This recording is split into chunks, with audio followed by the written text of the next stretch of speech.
Bonjour, mon nom est Leslie Jules. C'est un plaisir pour moi d'être avec vous pour vous présenter ce cours création et administration d'une PME, création et administration d'entreprise tout bonnement.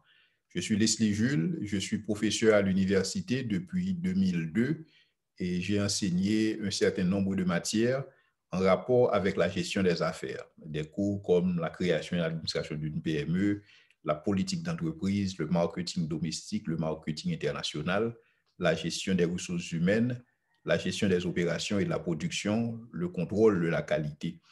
Et donc, c'est un plaisir pour moi d'introduire ce cours, création et administration d'une PME. Déjà, le libellé du cours, création et administration, suppose que nous allons parler d'entrepreneuriat et que nous allons aussi parler de management. Management de quoi? D'une petite et moyenne entreprise. La petite et moyenne entreprise est responsable à travers le monde entier pour la création d'emplois et la création de richesses. Et c'est donc une structure assez importante dans toute société qui joue un rôle de premier choix. Et donc, c'est une opportunité pour nous et d'avoir ce cours et pour que vous puissiez apprendre certains éléments en matière de création et administration de PME. Ce cours s'inspire particulièrement d'un ouvrage que j'avais publié en 2003. C'est le guide de la création d'entreprise en Haïti. Donc, ce cours sera assez pratique parce que moi aussi, je suis entrepreneur et chef d'entreprise. Donc, j'ai eu l'opportunité de tester la plupart des théories en rapport à la création et au management d'entreprise pour voir est-ce que effectivement ça marche. Donc, dans le cadre de ce cours, l'objectif poursuivi, d'une manière générale, c'est de vous aider à développer des compétences en entrepreneuriat. Donc, c'est-à-dire que pour que vous puissiez d'abord avoir la capacité de pouvoir monter un document de projet. Et pour ce faire, je souhaite que vous soyez en mesure, à la fin de ce cours, de pouvoir effectuer une étude commerciale et financière. C'est-à-dire, avant de vous lancer en affaires, il faut que vous ayez la capacité de réaliser une étude de marché ou une étude de faisabilité pour voir quelle est la justesse de cette idée d'entreprise, quelle est la justesse de ce que vous voulez réaliser. Non seulement une étude de marché, mais aussi une étude financière. L'étude financière vise à déterminer la rentabilité de l'activité que vous voulez faire. Personne ne veut lancer une entreprise qui ne soit pas rentable. Donc, il faut pouvoir étudier la rentabilité, il faut pouvoir étudier la portabilité du marché pour se dire effectivement est-ce que nous sommes en face d'une réelle opportunité d'affaires ou est-ce que nous sommes en face d'une illusion d'affaires? Parce que certains se lancent dans des illusions et pensent que ce sont des opportunités pour le simple fait qu'ils n'ont pas eu la chance de réaliser une étude commerciale et une étude financière. Deuxièmement, nous allons insister sur un schéma d'analyse sectorielle, c'est-à-dire quand vous lancez une entreprise, il vous faut pouvoir analyser le secteur d'activité, comprendre le secteur. Est-ce que c'est un secteur porteur? Quelle est la rentabilité? Quel est le rendement au niveau de ce secteur? Est-ce que cela justifierait un investissement de ma part? Ensuite, vous serez en mesure d'élaborer un plan d'affaires, communément appelé un business plan. Donc, c'est un domaine, c'est une capacité, c'est une compétence et très recherchée aujourd'hui parce que beaucoup d'entrepreneurs commencent à comprendre qu'il ne suffit pas tout simplement d'investir de l'argent, en veux-tu, en voilà, mais il importe de pouvoir réaliser une étude de faisabilité, de monter un dossier, de monter un plan d'affaires, particulièrement si vous devez rechercher des ressources financières. S'il vous faut contacter une banque, s'il vous faut contacter d'autres institutions financières, donc certainement ces institutions vont vous demander un plan d'affaires pour pouvoir étudier et le document de projet pour pouvoir étudier ce que vous voulez réaliser et prendre une décision financière. Et le dernier objectif poursuivi dans le cadre de ce cours, c'est que vous soyez en mesure de monter votre propre entreprise. Et ici, je ne veux pas dire qu'après ce cours, vous serez tous en mesure de monter une entreprise. Alors, c'est un souhait. Mais en réalité, c'est qu'il n'est pas donné à tout le monde d'être entrepreneur. Certains ont les qualités nécessaires pour se lancer en affaires, d'autres ont les qualités pour gérer des affaires lancées par d'autres personnes. D'où l'idée de ce cours, création et administration d'une entreprise. Donc, il y a certains qui sont très à l'aise à prendre des risques, à créer. Il y a d'autres qui sont très à l'aise à gérer ce qui a été créé par autrui. Et dans un certain sens, ils se complètent. Parce que lancer une entreprise et ne pas pouvoir gérer l'entreprise, bon, c'est passer à côté de son objectif quand même. Et pouvoir gérer une entreprise, donc ça implique que cette entreprise ait été lancée au préalable. Et donc, quelque part, la création et l'administration d'entreprise se complètent dans ce contexte. Maintenant, créer une entreprise suppose quoi? Bon, ça, c'est le premier point de départ et où les gens se disent que qu'est-ce qu'il me faut pour être un entrepreneur? D'abord, je pense qu'il vous faut du talent. Il vous faut du talent. Il vous faut avoir quelque chose à offrir. Il faut avoir quelque chose en plus. Il faut que vous ayez une certaine connaissance de vous-même en termes de force, en termes de faiblesse, en termes de même don, je devrais dire, et pour que vous puissiez véritablement prendre en charge votre avenir. Parce que c'est ça, en principe, et l'idée de créer une entreprise, c'est de pouvoir se prendre en charge, c'est de pouvoir orienter sa destinée, au lieu que votre destinée soit sous l'emprise de forces externes et de forces dont vous n'avez aucun contrôle, au lieu que votre avenir repose sur la nature. Et l'idée, ce serait que votre avenir repose quelque part dans les talents que vous avez reçus, dans les talents que vous pouvez exploiter, et particulièrement dans le contexte d'entreprise. Donc, il vous faut et pouvoir développer ces talents. Mais développer ces talents exige aussi que vous ayez des modèles, que vous ayez des références. Et plus tard, nous allons parler de la nécessité d'avoir un mentor et quelqu'un qui a déjà réussi en affaires et qui puisse vous conseiller, qui puisse vous dire voici ce qu'il faut faire, voici ce qu'il ne faut pas faire, voici les erreurs dont il faut éviter, etc. Donc, autant de choses qu'il vous faut. Donc, il vous faut des histoires de succès, des gens qui ont réussi, et de pouvoir les approcher, de voir ce que vous pouvez apprendre, comment est-ce que vous pouvez bâtir sur les talents que vous avez déjà. Il existe aussi des programmes d'appui. Il y a des programmes de type incubateur d'entreprise, des programmes d'accélération et qui visent à accompagner un porteur de projet entrepreneurial à pouvoir se lancer en affaires, à pouvoir développer une entreprise. Donc, il conviendrait d'investiguer la disponibilité de ces programmes et certainement, on va en parler et quand on va passer à la phase du montage d'entreprise, on va explorer quelles sont les ressources qui sont au niveau de la communauté et sur lesquelles vous pouvez insister éventuellement pour créer votre entreprise. Donc, il vous faut aussi accès au marché. Donc, en principe, ça, c'est si le talent, c'est nécessaire, les programmes d'appui, c'est nécessaire, mais il faut que ce que vous offrez correspond à une demande, correspond à un besoin. Et c'est là que l'idée, c'est de pouvoir cerner les opportunités. Les opportunités existent. Il suffit tout simplement d'être alerte, de suivre ce qui se passe au niveau de votre environnement afin de pouvoir déceler là où effectivement des opportunités existent. Mais ces opportunités sont liées à un marché. Un marché que vous allez soit créer, un marché que vous allez soit satisfaire. Ce que je veux dire par là, c'est que vous pouvez aussi créer une demande. La demande n'existe pas, mais vous créez cette demande dans le sens que les gens maintenant pensent qu'ils ne peuvent pas vivre sans ce produit. Donc là, c'est ce qu'on va voir au niveau des efforts de marketing plus tard et tout ce qui peut être fait dans le contexte du lancement d'un produit nouveau, un produit d'innovation pour lequel le marché est à créer. Et ça aussi, c'est une opportunité à saisir.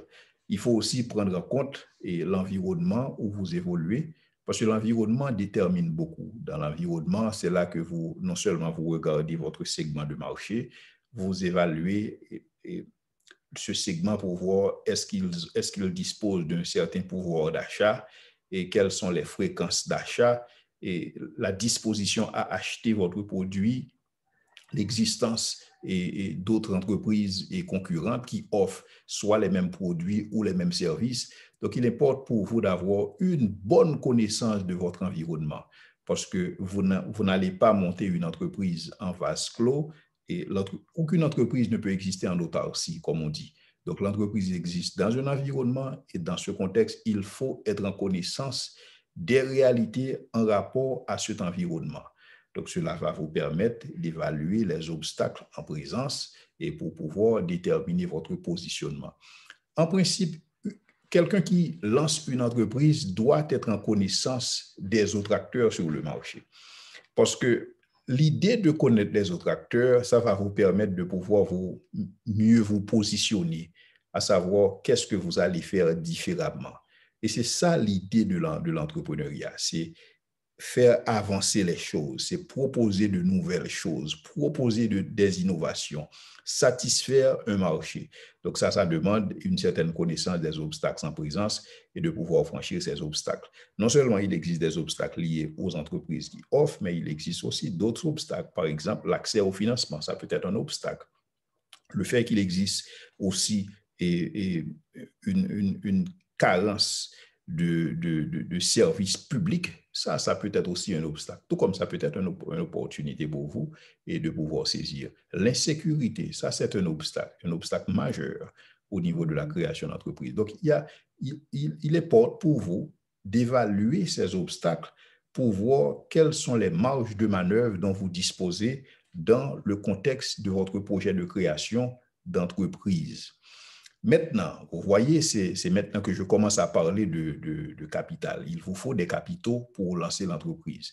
Donc, au commencement, j'ai dit, il vous faut des talents, il vous faut du talent, il vous faut des modèles de référence, programmes d'appui, vous devez être capable d'observer les opportunités au niveau de votre environnement, d'évaluer les obstacles. Maintenant, il vous faut penser au capital, d'où est-ce que les moyens vont sortir pour que vous puissiez lancer votre entreprise.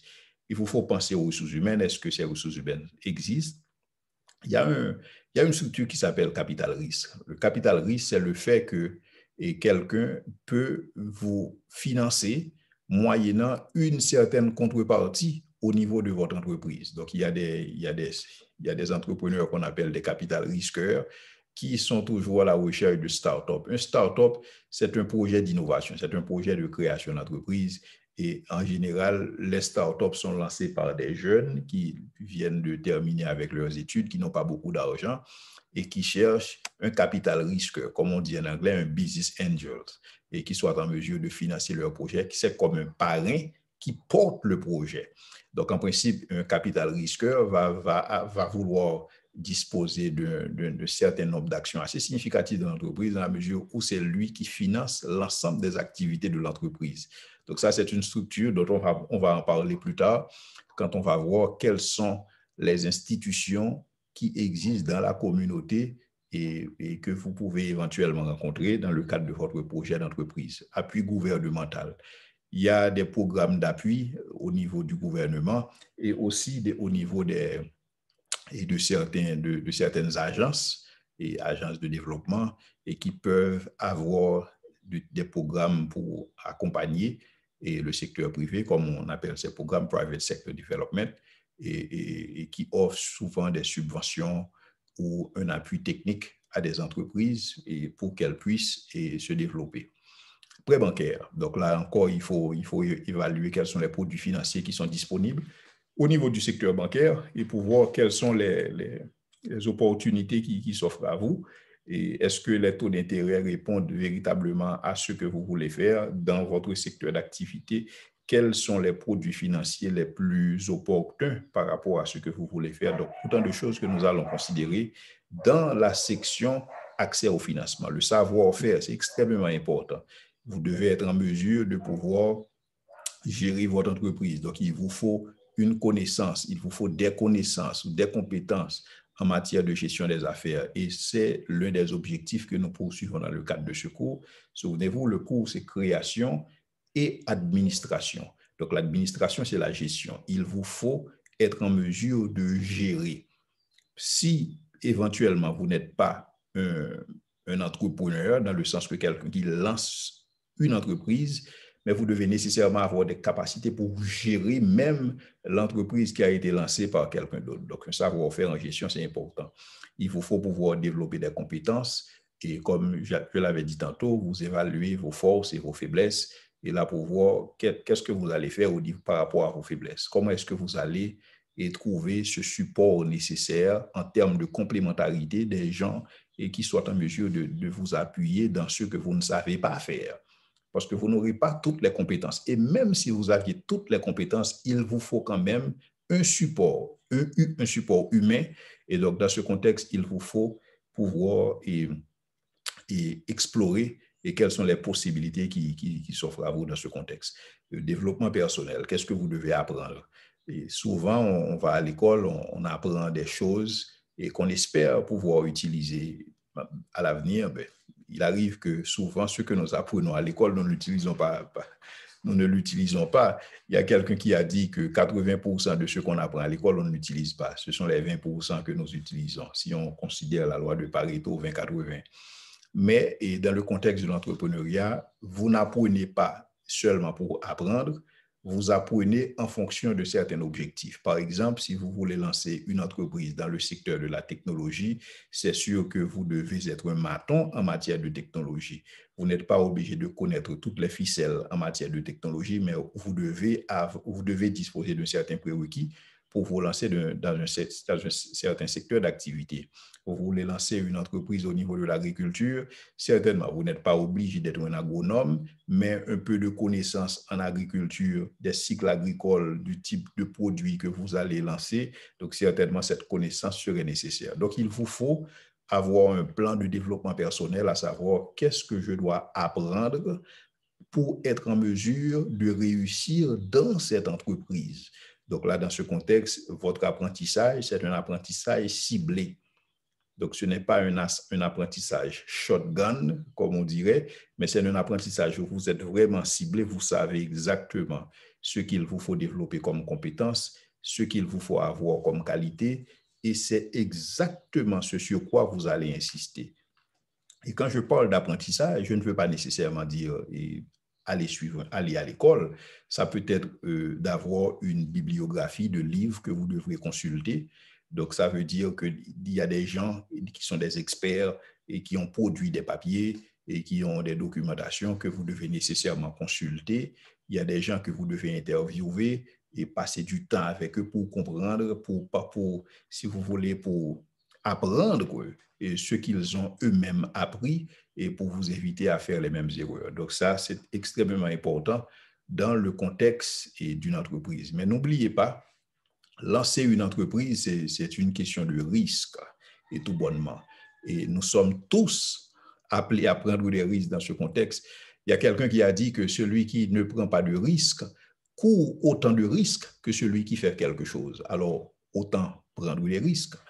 Et en principe, dans la vie, il semble qu'il y a une adéquation entre risque et profit.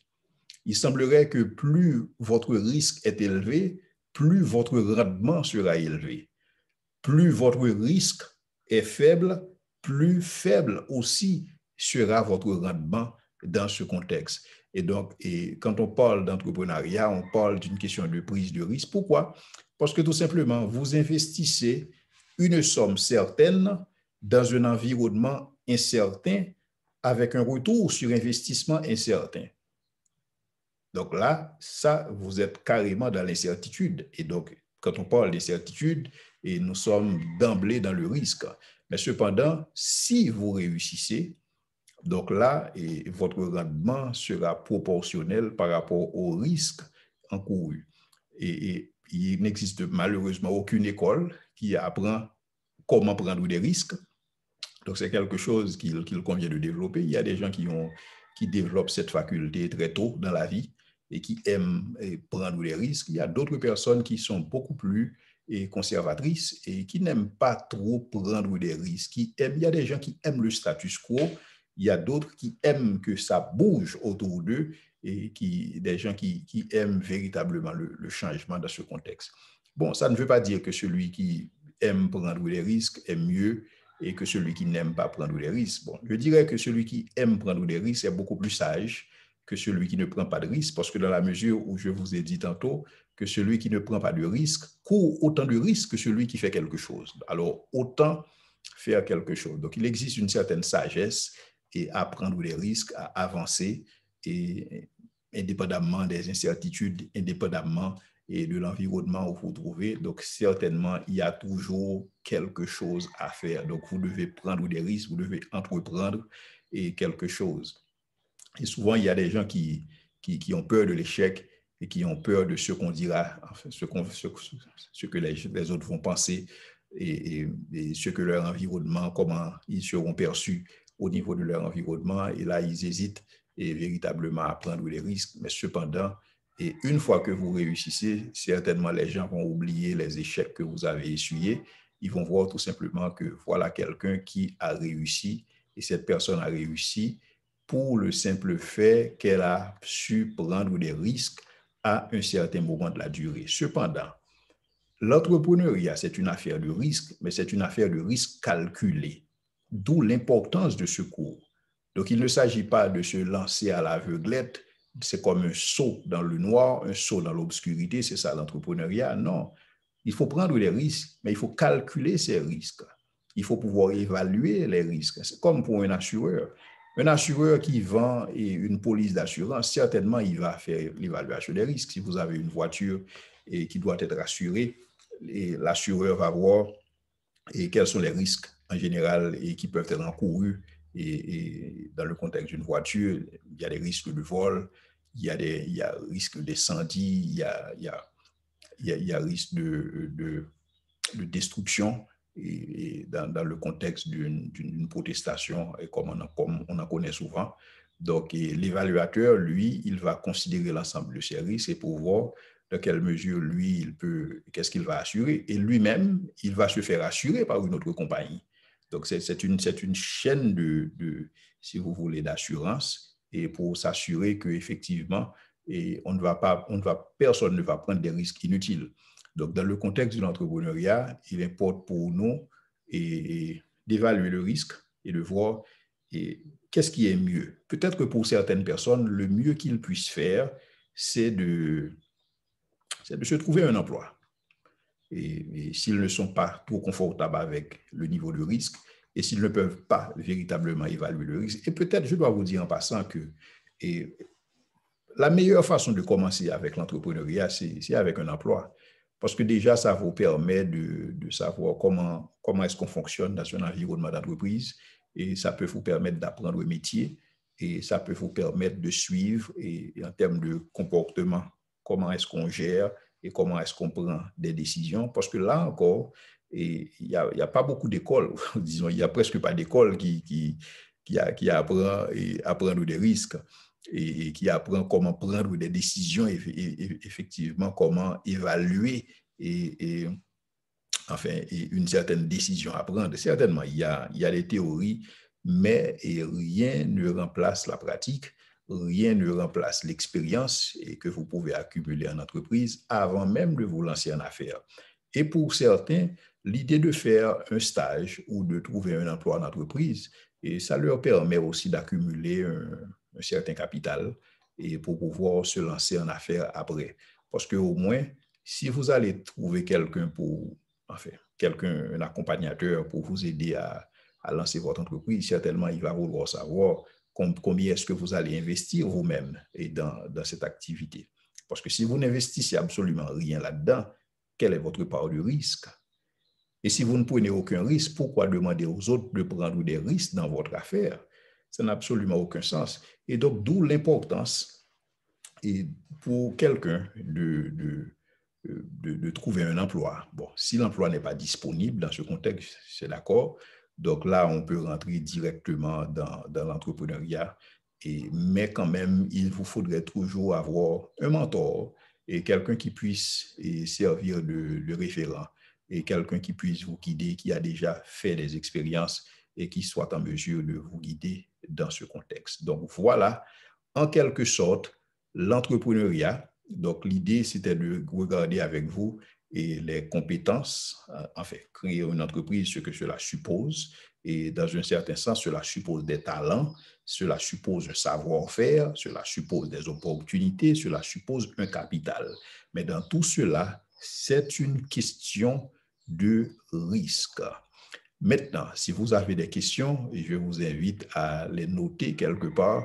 Ensuite, nous allons passer à une prochaine étape où nous allons effectivement regarder de plus près, regarder les compétences liées à la gestion des affaires. Donc, qu'est-ce qu'il faut de manière concrète? Qu'est-ce qu'il faut? Quelles sont les compétences que quelqu'un devrait développer pour pouvoir se lancer en affaires ou pour pouvoir gérer une entreprise tout bonnement? C'est ce que nous allons considérer maintenant. OK, des compétences clés. Compétences en vente, oui, parce que une fois que vous êtes dans les affaires, c'est que vous vendez quelque chose. Donc, comme je l'ai dit tantôt, donc un entrepreneur ou un leader, c'est quelqu'un qui a quelque chose à offrir. Donc, dès que vous êtes dans l'entrepreneuriat, vous êtes dans la vente. Et quand vous commencez une entreprise, vous pouvez ne pas avoir la possibilité de recruter des vendeurs. Vous pouvez ne pas disposer des gens et qui vont faire le démarchage. Donc, vous pouvez ne pas avoir des ressources humaines à votre disposition pour réaliser ces choses. Et donc, dans ce contexte, il vous faut développer ces compétences. Il vous faut savoir comment formuler ce qu'on appelle un argumentaire de vente. Quand vous approchez quelqu'un pour vendre un produit, qu'est-ce que vous devez dire? Quelles sont les informations que vous devez communiquer? Et d'abord, à qui communiquer cette information? Comment faire une présentation?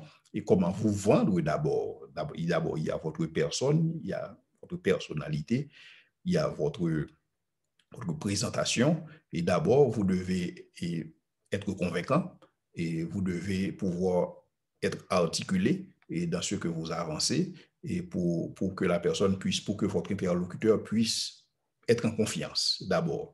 Donc, cette compétence qu'est la vente, et il est démontré que c'est une compétence clé, particulièrement pour les entrepreneurs de petites et moyennes entreprises qui n'ont pas et toujours la possibilité de recruter des compétences et dès le début. Donc, il leur faut nécessairement pouvoir disposer, pouvoir développer de cette compétence. Mais je suis d'accord qu'il y a des gens qui sont de meilleurs vendeurs que d'autres.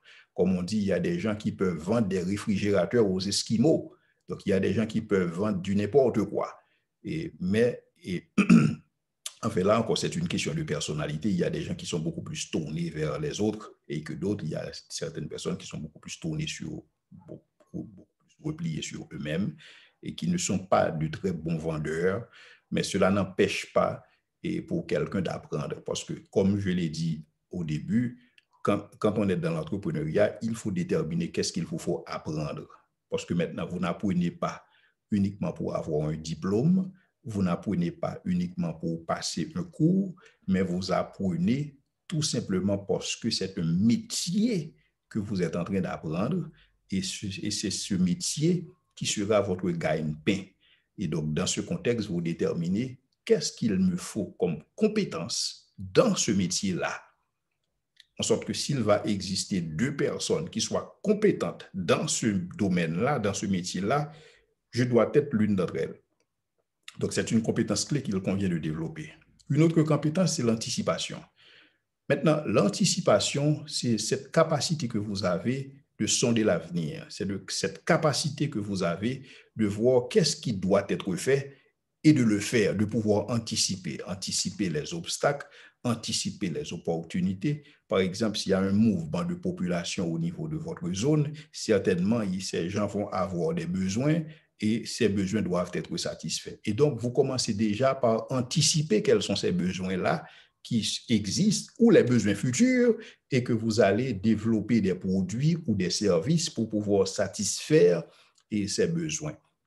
Donc là, c'est une compétence clé, c'est une compétence de base que tout entrepreneur qui se respecte doit pouvoir développer, à savoir anticipation, la capacité d'anticiper l'avenir, la capacité de voir de quoi est-ce que l'avenir sera fait et quelle sera ma place dans cet avenir, quel sera le rôle que je vais jouer dans cet avenir, quelle sera ma contribution, quel sera le produit ou le service que je vais développer sur le marché. Cette capacité de pouvoir anticiper les opportunités et aussi d'anticiper les menaces, bien sûr. Donc, il faut savoir quelles sont les menaces, quelles sont les contraintes et qui seront sur ma route et quelle est ma capacité à pouvoir jauger au niveau de jongler au niveau de ces contraintes et quelles sont les marges de manœuvre dont je dispose, qu'est-ce que je vais faire, comment est-ce que je vais naviguer dans cette situation. Donc, cette capacité de pouvoir anticiper, et c'est une compétence clé que tout entrepreneur qui se respecte devrait pouvoir posséder, et aussi une certaine capacité d'adaptation. Donc, certainement, quand vous lancez votre entreprise, et votre entreprise ne sera pas une grande entreprise au premier jour. L'entreprise va pouvoir se développer au fur et à mesure. Donc là, comme on dit en anglais, small is beautiful. Donc, vous commencez très bas et au fur et à mesure, vous grandissez, l'entreprise grandit, l'entreprise prend de l'expansion. En général, aucune entreprise ne commence à être une multinationale au premier jour. Bon, il y a des exceptions, comme maintenant avec la technologie et le fait que nous sommes dans un village global, quelqu'un peut lancer un produit et ce produit devienne une multinationale from the get-go dès le début. C'est le cas, par exemple, pour Facebook. Et Facebook n'était pas lancé pour un pays en particulier. Une fois que c'était sur le web, c'était accessible à tout le monde. C'est devenu une multinationale. Mais cependant, dans d'autres secteurs d'activité, ça demande une certaine adaptation, ça demande la capacité de pouvoir évoluer au fur et à mesure et de s'adapter à son environnement et de voir qu'est-ce qui est disponible. Il y a des choses qui ne sont pas disponibles, qu'est-ce que je peux faire? Il y a des équipements qui ne sont pas disponibles, est-ce que je peux trouver des équipements alternatifs? D'autres équipements, pas nécessairement ceux que j'aurais aimé avoir, mais de quoi est-ce que je dispose? De quoi est-ce que je dispose pour pouvoir faire la différence? Parce que vous pouvez ne pas tout avoir dès le début. Donc, il faut que vous ayez cette flexibilité, cette capacité à vous adapter et à votre situation et de voir comment est-ce que vous pouvez nécessairement tirer profit de cette situation. Une autre compétence, c'est l'inspiration. Alors, je parle de compétence ici, le mot que je devrais utiliser, c'est beaucoup plus qualité, des qualités que vous devez avoir. Une autre qualité, c'est de pouvoir inspirer des gens, c'est de pouvoir inspirer la confiance pour que des gens puissent embarquer avec vous dans cette entreprise, pour que des gens puissent voir effectivement, il y a de l'avenir. Donc, c'est une belle opportunité. Je veux faire partie de cette opportunité. Donc, comment est-ce que je peux le faire? Donc, il faut qu'il y ait ce côté et inspiration et au niveau de votre discours, au niveau de votre savoir-faire, au niveau de votre façon d'agir pour porter des gens à vous suivre dans cette entreprise-là. Et leadership, n'en parlons pas, on dit que le succès et l'échec reposent tous sur le leadership. Donc, vous allez réussir parce que vous avez fait montre de leadership. Vous échouez parce que vous n'avez pas fait montre de leadership. Donc, le leadership, c'est extrêmement important. Et dès qu'on parle de leadership, on parle d'influence. Et le leadership, c'est la capacité que vous avez à influencer les autres vers l'atteinte de certains objectifs, soit des objectifs personnels ou des objectifs fixés en commun. Mais j'aime les objectifs en commun par rapport aux objectifs personnels pour que le leader n'est pas celui qui a un agenda et qui utilise les gens au lieu de les accompagner eux aussi à développer leur propre leadership. Donc, c'est un domaine qui est extrêmement important. Il y a quelqu'un qui est intéressé par l'entrepreneuriat devrait écouter des discours de motivation. Ces discours existent un peu partout actuellement sur le net et des gens qui parlent des expériences qu'ils ont eues dans le domaine du leadership.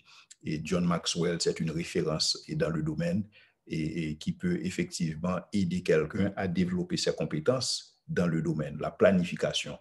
Dès que nous sommes dans l'entrepreneuriat, nous sommes dans la planification. Il faut planifier. Et c'est pourquoi au début, j'ai parlé de cette nécessité d'avoir un plan d'affaires. Un plan d'affaires, c'est tout simplement un document de planification qui dit ce que vous allez faire, où est-ce que vous allez le faire, avec qui vous allez le faire, pour qui vous allez le faire, avec quoi vous allez le faire et qu'est-ce que cela va vous rapporter. Donc, il vous faut nécessairement planifier. Parce que la planification, en principe, c'est biblique même. Et parce que Jésus a dit, qui va construire une tour et qui ne s'assit pas pour calculer d'abord la dépense.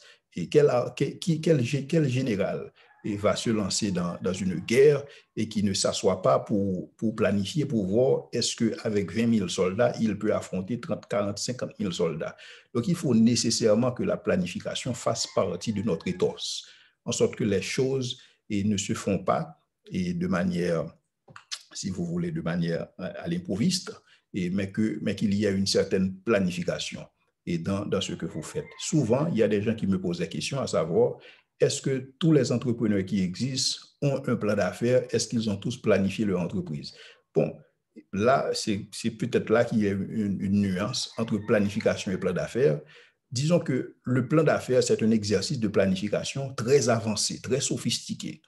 Il est vrai que ce n'est pas tous les entrepreneurs qui ont un plan d'affaires pour leur entreprise, mais ça ne veut pas dire qu'ils n'ont pas planifié leur entreprise. Ça ne veut pas dire qu'ils ne se sont pas penchés pour voir comment l'avenir de l'entreprise va se présenter. Qu'est-ce qu'il leur faut comme personnel au niveau de l'entreprise? Comment améliorer ce produit et comment améliorer l'offre au niveau du secteur d'activité? Certainement, des entrepreneurs peuvent ne pas avoir un plan d'affaires, mais ça ne veut pas nécessairement dire qu'ils n'ont pas planifié. Et j'aime John Maxwell qui dit que faillir de planifier, c'est planifier la faillite. Faillir de planifier, c'est planifier la faillite. Donc, quelque part, il faut planifier. Il faut considérer que la planification, c'est une compétence clé et au niveau de l'entreprise. La communication, il faut pouvoir communiquer.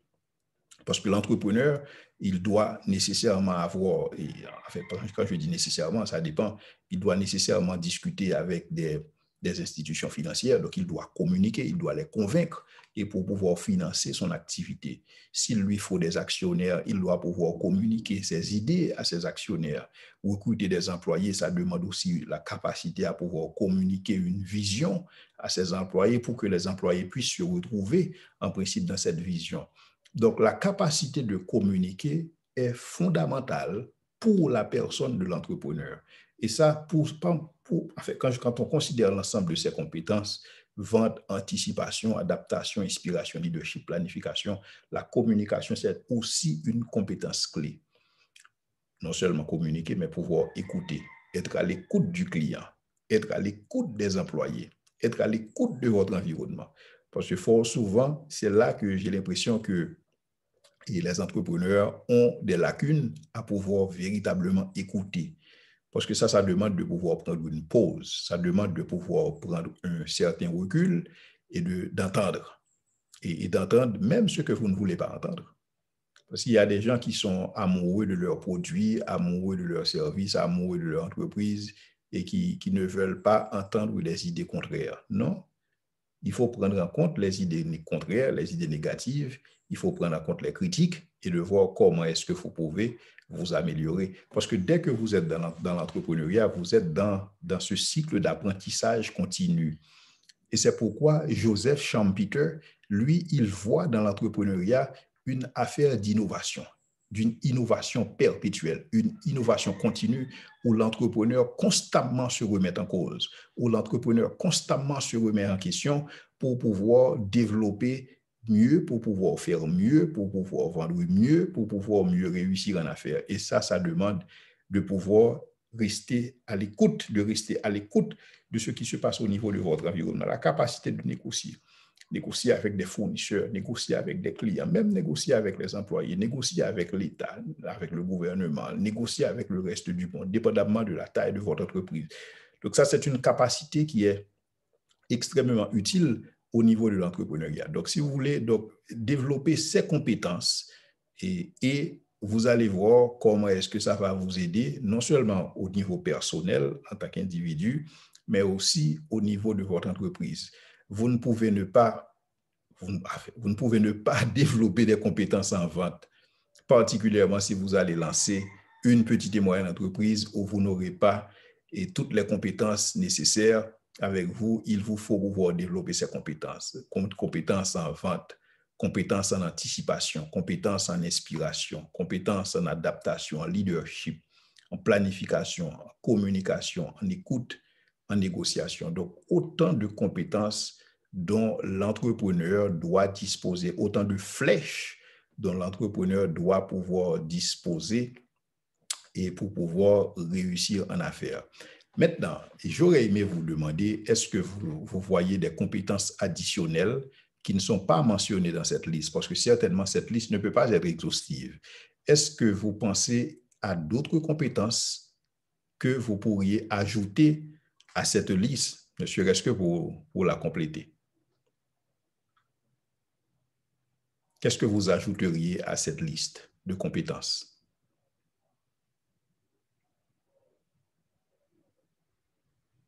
Excellent.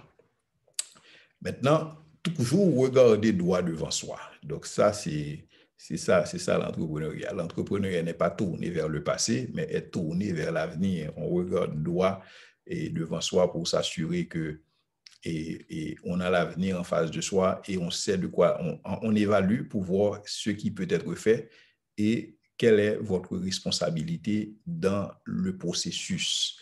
Maintenant, le dernier point que nous allons considérer et au niveau de ce module pour aujourd'hui, c'est l'idée d'entreprise que nous considérons comme le point de départ.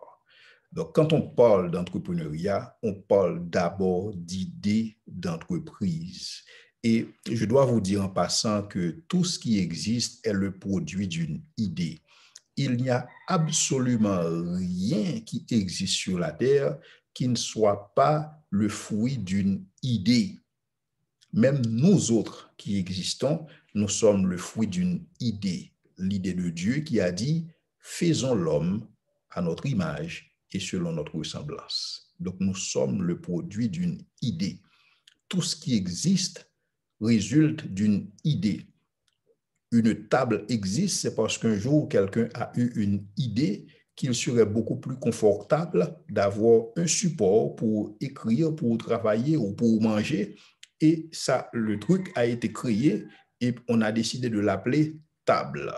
Et c'est pareil, faites un coup d'œil au niveau de votre environnement. Regardez tout ce qui existe dans la salle où vous êtes et réfléchissez à un élément, réfléchissez à un produit qui ne soit pas le fruit d'une idée. Voyez est-ce que vous pouvez faire cet exercice. Regardez tout ce qui existe autour de vous, tous les objets autour de vous.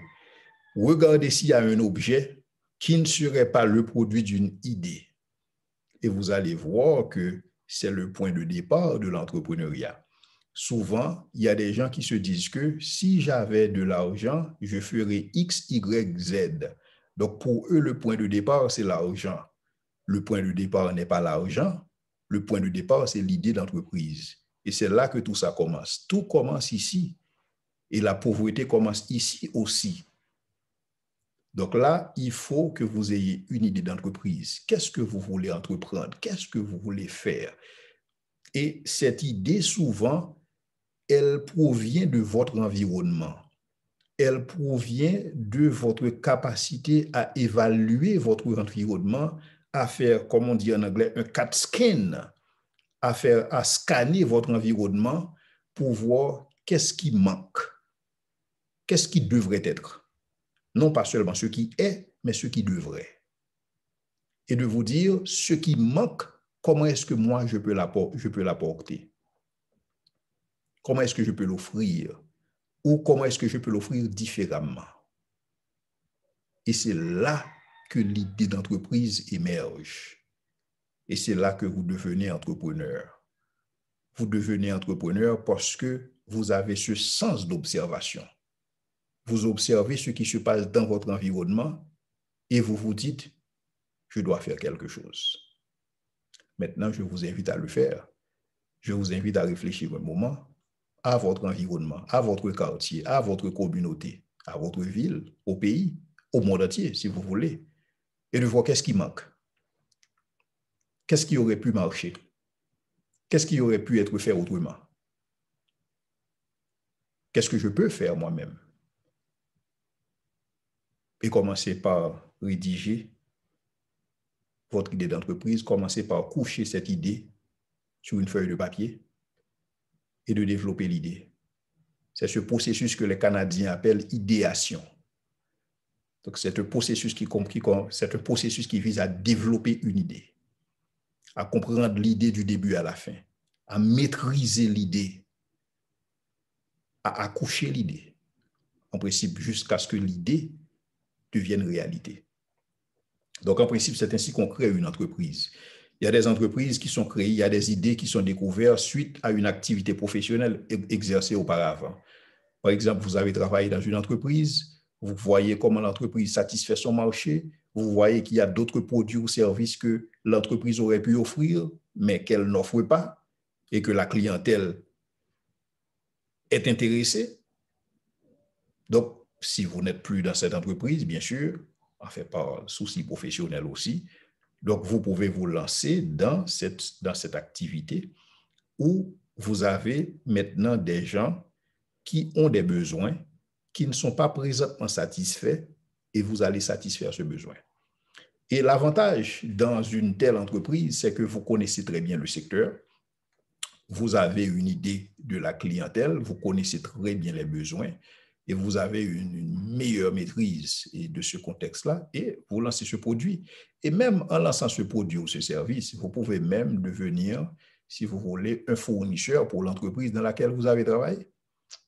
Puisque l'entreprise dans laquelle vous travaillez n'est pas intéressée à vendre ce produit-là, à offrir ce service-là, et vous voyez l'opportunité, vous décidez de le faire, vous pouvez devenir un fournisseur pour cette entreprise. Et vous avez aussi d'autres clients que vous allez inclure dans votre portefeuille. Donc là, il y a beaucoup de gens qui créent des entreprises à partir de là. Donc, pour le simple fait qu'ils ont été exposés à un certain secteur d'activité, ils ont travaillé dans ce secteur, ils connaissent bien le secteur et ils voient les opportunités, ils se disent, bon, tiens, pourquoi ne pas lancer quelque chose? Il y a d'autres gens qui créent des entreprises suite à une constatation de marché. Donc, ils observent, en fait, ce ne sont pas des gens qui ont l'opportunité de travailler dans une entreprise, en fait, ça n'arrive pas à tout le monde, malheureusement, mais nous faisons tous partie d'un environnement. Nous faisons tous partie d'un quartier. Nous faisons tous partie d'une ville. Nous sommes tous exposés à une certaine communauté.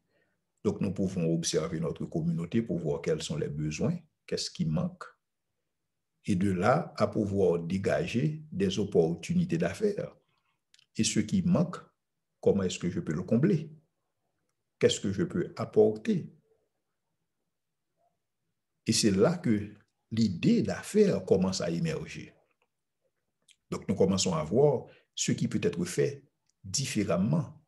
Donc là, il y a tout un exercice à réaliser au niveau de l'idéation, comme disent les Canadiens. D'abord, qu'est-ce que je sais faire? Et ce que je sais faire, est-ce qu'il existe une demande? Est-ce qu'il existe un besoin? Ou comment est-ce que je peux même créer ce besoin?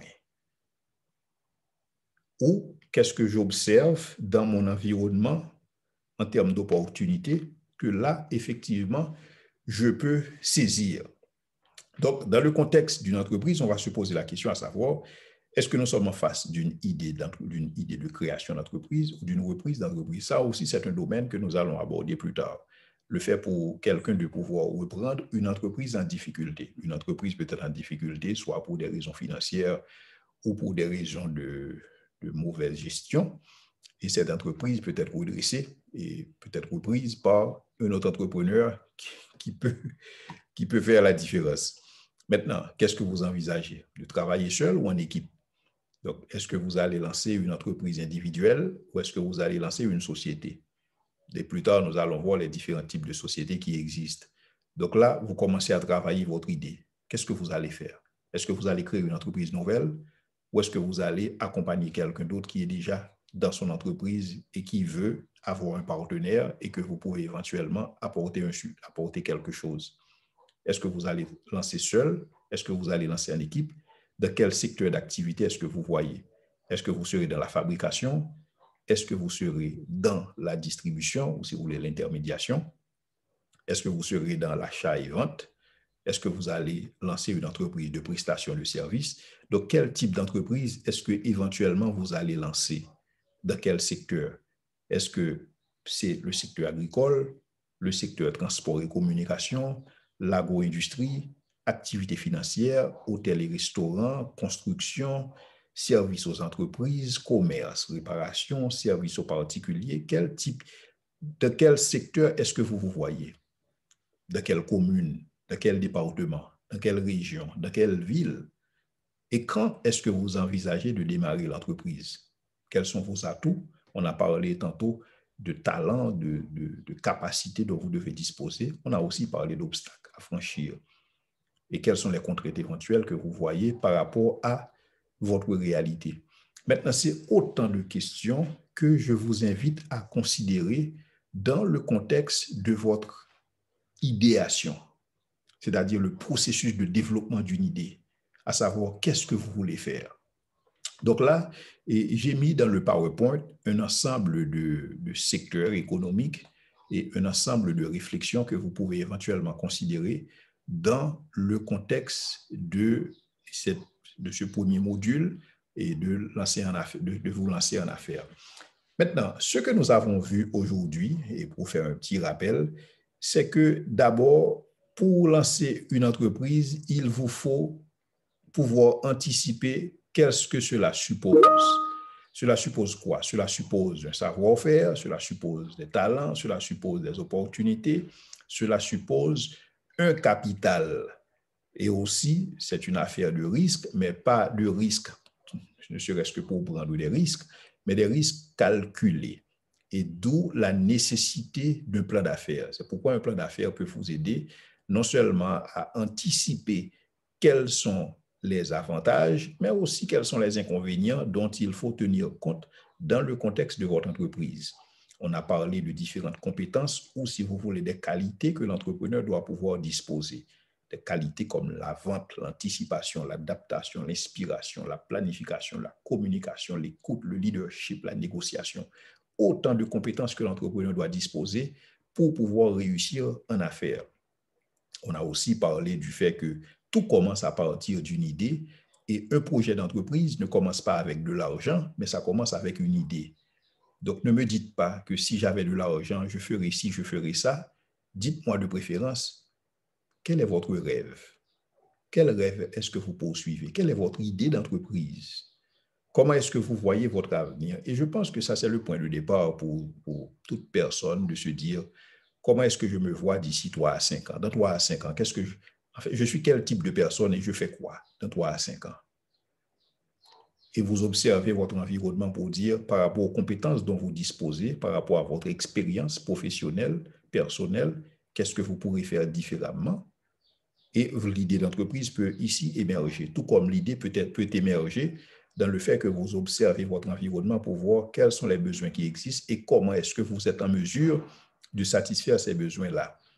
Et après, vous commencez à travailler votre idée, à savoir, est-ce que vous allez travailler seul, est-ce que vous allez travailler en équipe, quel sera votre secteur d'activité, comment est-ce que vous allez évoluer et dans quel type de domaine d'activité, qu'est-ce que vous allez faire, dans quelle ville, dans quelle situation, dans quel département, autant de questions que vous pouvez vous poser dans le contexte du développement de votre idée d'entreprise.